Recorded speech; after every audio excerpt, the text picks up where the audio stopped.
it's so important for the defense to get in pads because they really can't evaluate these guys until they're able to hit people. Offense, you can evaluate the finesse stuff of the game, throwing the ball, catching the ball, all that.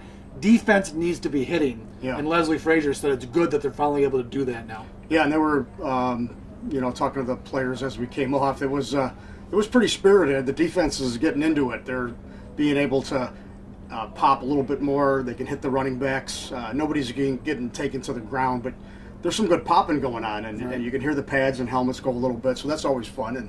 And then you're right, you can get that evaluation. Sean McDermott also talked, going back to OTAs and early in camp last week when he talked about he wants his defense to be, I think he used the word nastier. That doesn't mean, dirty. But he wants them to play with more of an edge, and he said it's a mindset, and the only way you get that mindset is to practice it.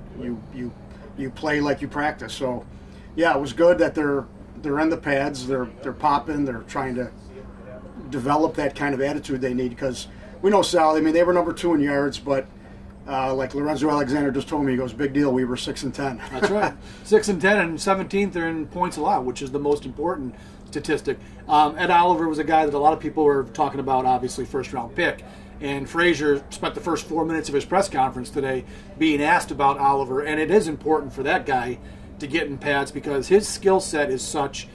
He relies, as Leslie said, on his quickness and his ability to explode. Not so much his brute strength, but his ability to be explosive at the point of attack. And when you're playing patty cake football in the spring, and even the first 2 days here, you really can't see that.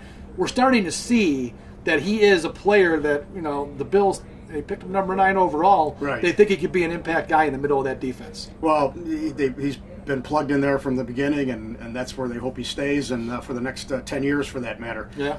It is interesting because Kyle Williams, the man that he's replacing, the great Kyle Williams, is here all week as a special assistant to Sean McDermott. He was asked by McDermott and GM Brandon Beane to come and just be Kyle, be the guy. Yeah. Sit in at meetings and talk and show them how it's done.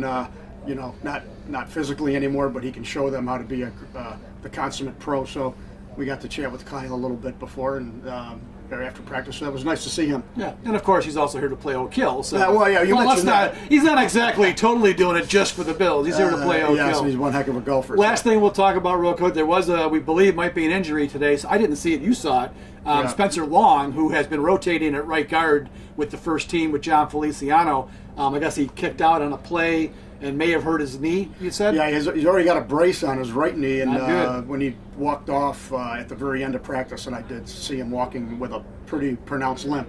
So probably won't get the update tomorrow morning, but it's certainly something that McDermott will be asked about, and he's a key free agent. He is. And you were able to chat with another guest here today was Paul Alexander, the Rochester native and the great offensive line coach for the Cincinnati Bengals for many, many years here with Sirius Radio, and got to chat with him about the offensive line, and he admitted it's quite a jumble. He's not envious of Bobby Johnson having to figure this out. And now with this injury to Spencer Long, maybe that complicates things. Hopefully it's not too serious. We're early enough here in camp. I asked him at the very end. I said, "Have you ever had to replace 4 or 5 offensive linemen?" He goes, "Once, and I never did it again." Because it's a big challenge.